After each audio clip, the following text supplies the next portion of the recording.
सारे सपेरे वीरानों में घूम रहे हैं बीन लिए, आबादी में रहने वाले सांप बड़े जहरीले थे। कौन गुलाम मोहम्मद कासर से बेचारे से करता बात, ये चलाकों की बस्ती थी और हजरत शर्मीले थे। इमरान खान साहब के मुंह से निकले हुए अल्फाज भी अहमियत के हामिल हैं। इस तशद्दुद के वाक़यात से बाज रहना, इनको कोई नहीं हरा सकता, सुल्तान को खुद सुल्तान ही हरा सकता है। तो तहरीक इंसाफ को इस वक्त इस जगह पर पहुंचाने वाले कोई और नहीं है, वो तहरीक इंसाफ के अपने अंदर के। इमरान खान साहब इस वक्त वाकई पाकिस्तान में और ओवरसीज़ पाकिस्तानियों में भी बहुत ज़्यादा मकबूल लीडर हैं, लेकिन एक शहबाज गिल नहीं है। यहाँ पे बहुत सारे शहबाज गिल अब सामने आने के बिल्कुल तैयार बैठे। अकाउंट्स बेसिकली ऑपरेट पाकिस्तान से हो रहे। ऑस्कर अवार्ड याफ्ता सहाफ़ी जो है इमरान रियाज खान साहब, उनके बीच में और उज़मा बुखारी साहिबा के बीच साबित करूं कि मैं मर्द हूं या नहीं हूं, लेकिन इस तरह की बात, रेलवे से ट्रैक से गाड़ी गुजर रही होती है तो हम लोग आखिरी वक्त तक कोशिश करते हैं कि अपनी बाइक को, अपनी कोई साइकिल को या गाड़ी को गुजार। हमारा भी दिल करता है कि हम भी ज़्यादा पैसे कमा सकें, लेकिन ज़मीर गवारा नहीं करता। हम थोड़ी देर से सही, हमें थोड़ा वक्त लग सकता है, लेकिन हम हक और सच के साथ ही खड़े होंगे। शहबाज गिल के ऊपर तशद्दुद हुआ, हम मजम्मत करते हैं। इमरान रियाज साहब को जब गिरफ्तार किया गया, हम मजम्मत करते हैं। लेकिन बात मजम्मत की हद तक तो समझ आती है, लेकिन आप जुर्म करते क्यों?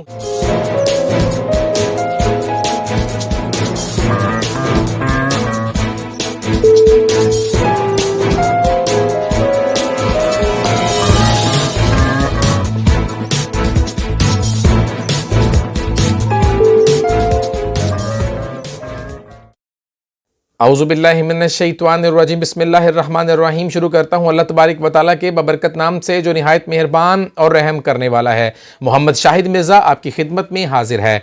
सर्द हवाओं से तो थे साहल की रेत के यराने, लो के थपेड़े सहने वाले सहराओं के टीले थे। सारे सपेरे वीरानों में घूम रहे हैं बीन लिए, आबादी में रहने वाले सांप बड़े जहरीले थे। कौन गुलाम मोहम्मद कासर से बेचारे से करता बात, ये चलाकों की बस्ती थी और हजरत शर्मीले थे। शहबाज गिल बेचारे शर्मीले थे और उनका पाला पड़ गया चलाकों के साथ।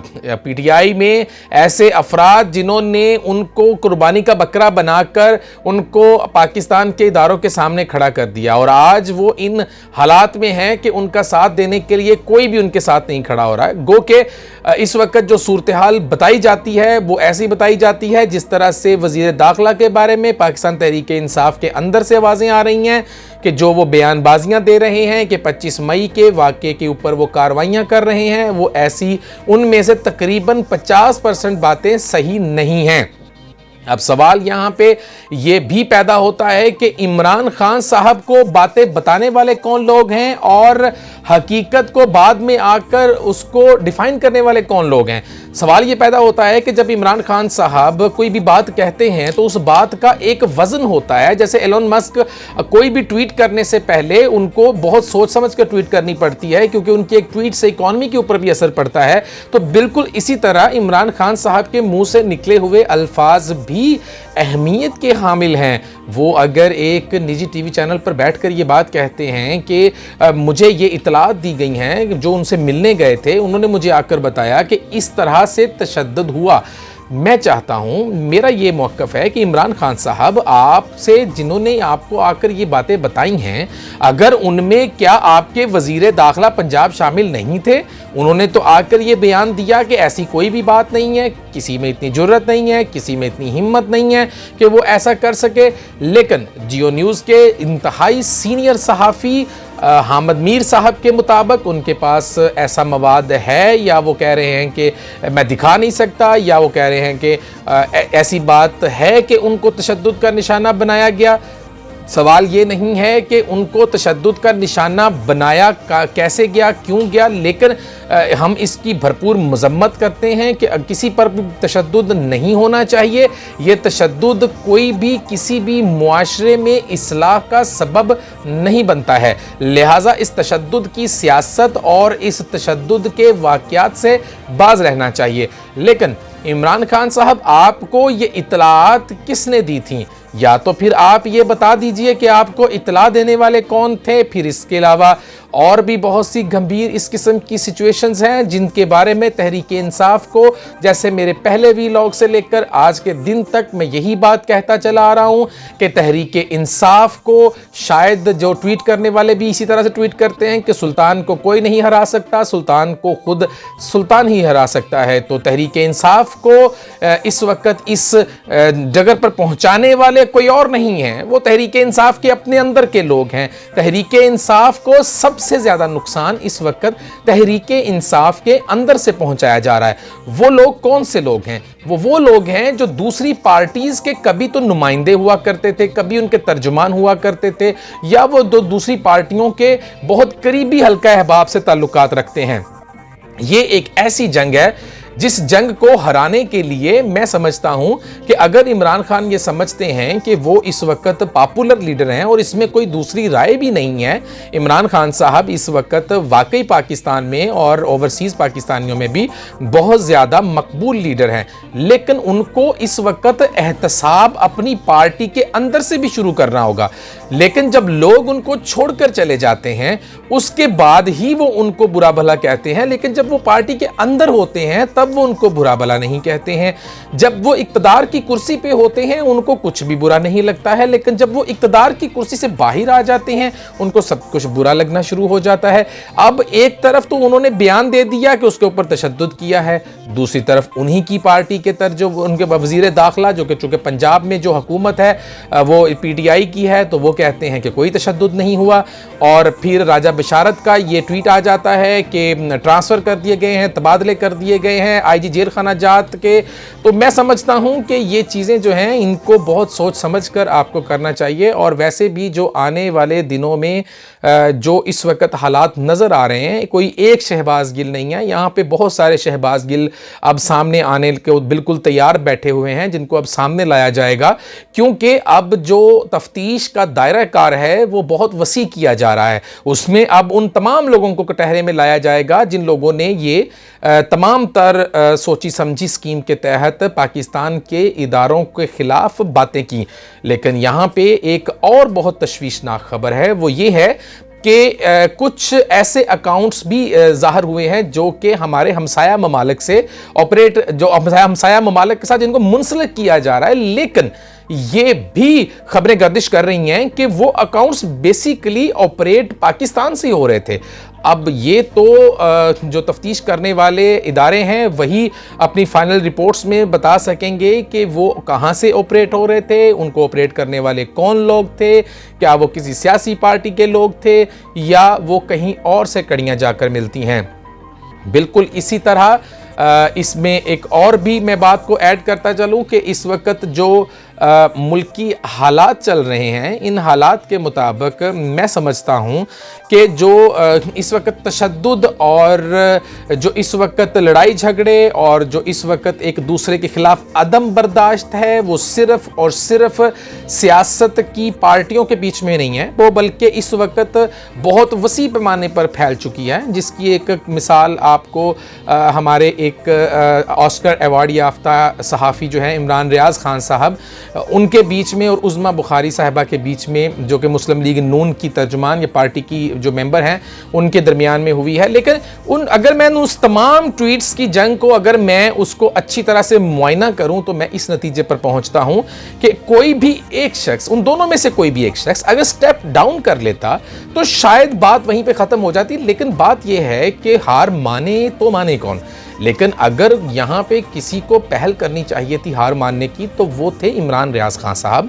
उनको चाहिए था इमरान रियाज को कि वो वहाँ पे यही कह देते कि अच्छा जी, मेरा ये मैं नहीं समझता कि मुझे औरतों के साथ बहस करनी चाहिए और मेरा आपसे बहस मेरी करनी बनती भी नहीं है। ठीक है, आपका अपना मौक़िफ़ है, मैं आपके मौक़िफ़ की एहतराम करता हूँ, बात को ख़त्म कर देते। देखिए, ये कड़ियाँ जब चलती हैं ना तो फिर ये चलती रहती हैं।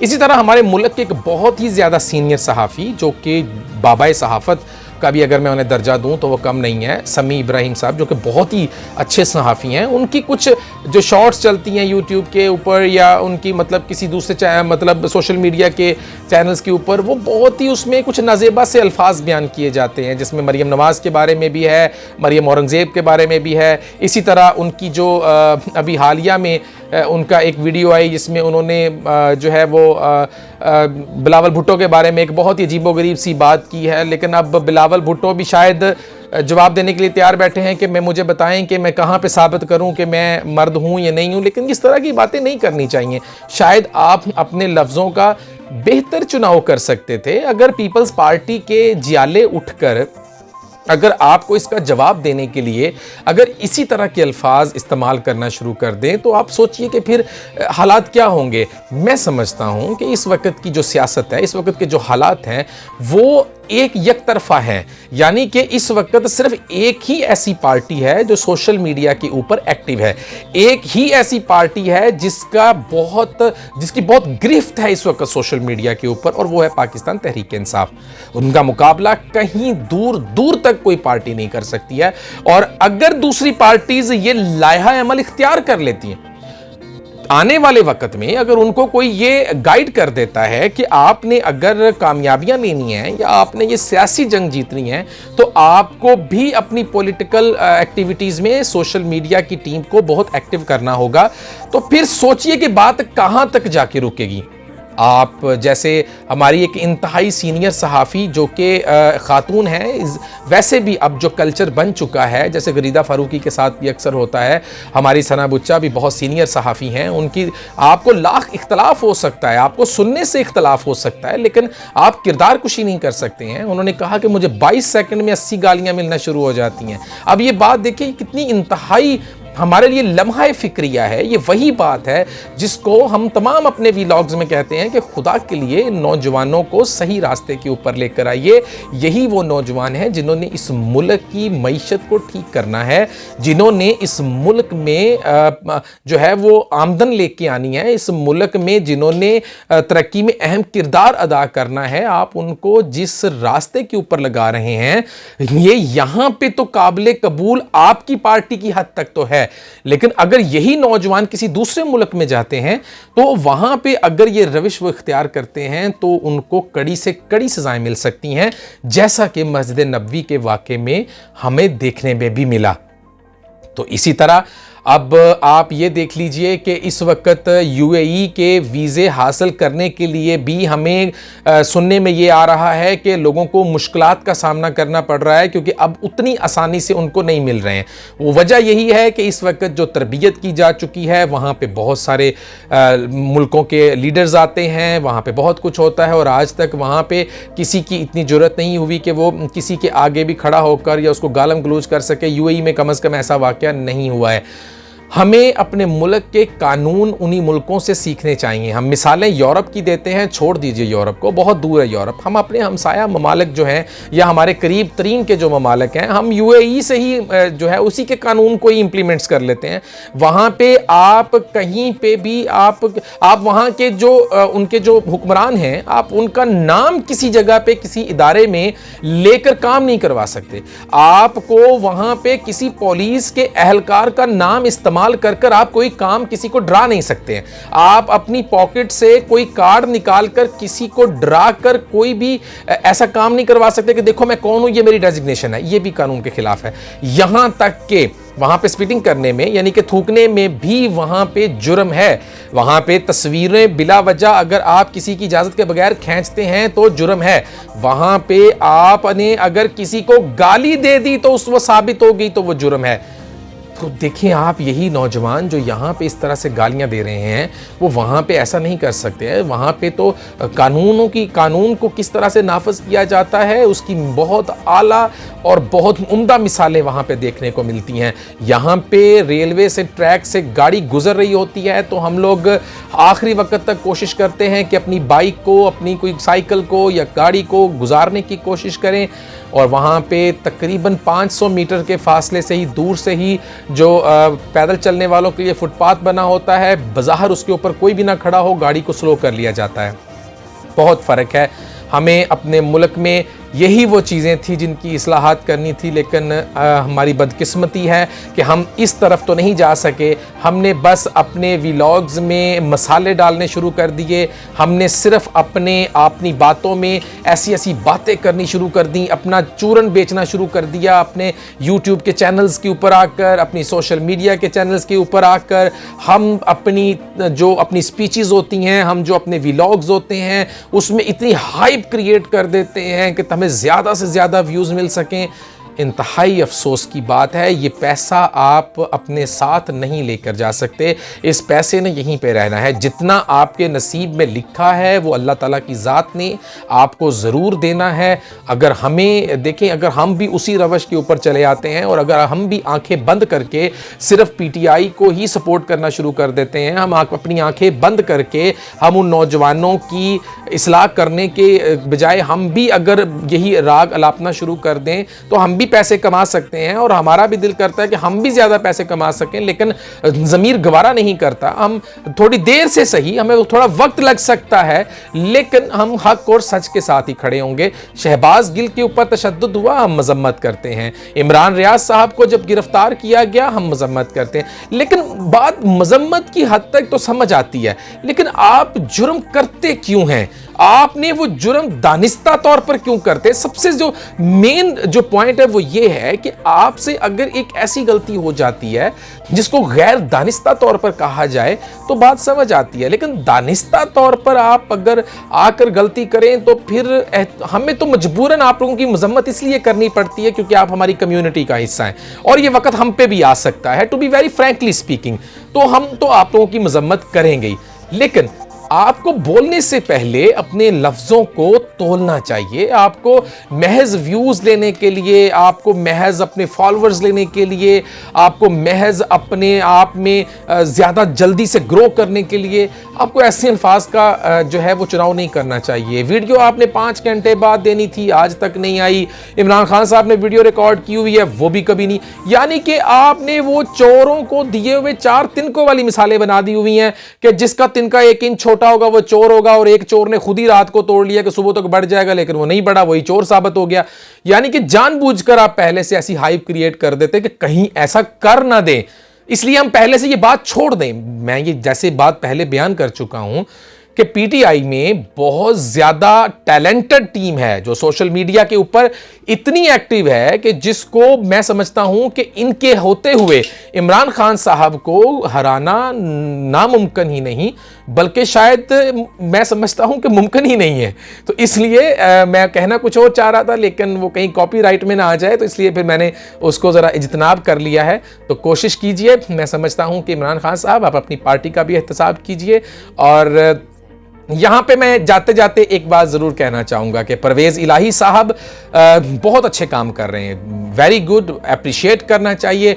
काश इमरान खान साहब आप ये फ़ैसला 4 साल पहले कर लेते, आप परवेज़ इलाही को काश 4 साल पहले ही वज़ीर आला पंजाब मुंतखब कर लेते, तो यकीन कीजिए कि पंजाब की इतनी बुरी हालत ना होती जितनी इस वक्त है। बहुत अच्छी गवर्नेंस वो मैं समझता हूँ कि करने के वो अहल हैं, और एक बहुत ही ज़ीरक सियासतदान हैं, बहुत अच्छी सियासत करना भी जानते हैं। और चूँकि वो गोया माजी में पहले भी ये पंजाब के एडमिनिस्ट्रेटर के तौर पर वो काम कर चुके हैं, तो उनको बहुत अच्छा और वसी तजर्बा है।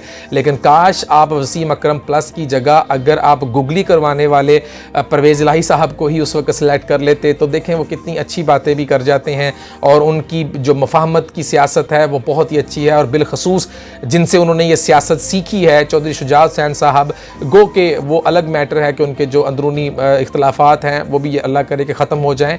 किसी भी आपस के जो रिश्तेदार होते हैं उनको इस तरह से टूटना नहीं चाहिए। तो बहुत अच्छी सियासत वो कर रहे हैं, और इसके अलावा बहुत अच्छा काम भी कर रहे हैं, उनको बिल्कुल अप्रिशिएट करना चाहिए। उनके उठाए हुए जो इक़दामात हैं पंजाब में वो बहुत ही ज़बरदस्त हैं। इसके अलावा हम आपको ये भी बताते चले जाएं कि पाकिस्तान में इस वक्त पेट्रोल को महंगा कर दिया गया है, जिसके ऊपर यकीनन ये बात चल रही है, कल से चल रही है, हमने अपने पिछले व्लॉग में भी कहा है। लेकिन सवाल ये पैदा होता है कि इसमें जो कुछ किया जा रहा है, जिस तरह से बातें की जा रही हैं, वो इंतहाई गलत हैं। कि नवाज शरीफ साहब मीटिंग से उठकर चले गए, मरीम नवाज साहिबा ने कह दिया कि ऐसा नहीं होना चाहिए, ये मैं भी सोच रहा था। लेकिन अंदरूनी ज़राए से पता चला है कि ये बात बिल्कुल ओरिजिनल है, जेन्युइन है और ऐसा ही हुआ है। नवाज शरीफ साहब ने बिल्कुल भी इस हक में नहीं थे कि पेट्रोल की कीमत बढ़ाई जाती, और मरियम नवाज साहबा भी, उनका चूंकि बयानिया होता ही वही है जो नवाज शरीफ साहब का है, और ये बात बिल्कुल हकीकत है।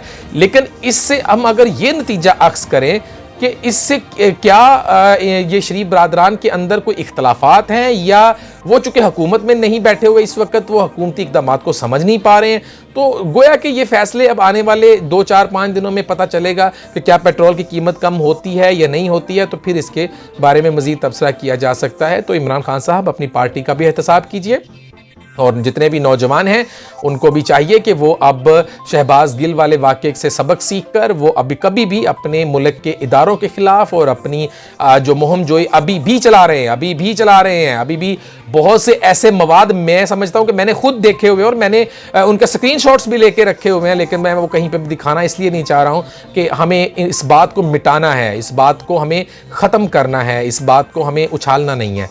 तो इस उम्मीद के साथ कि अल्लाह ताला हम सब का हामी नासर हो, इजाज़त चाहूँगा। अगले वीलॉग तक अल्लाह हाफिज़।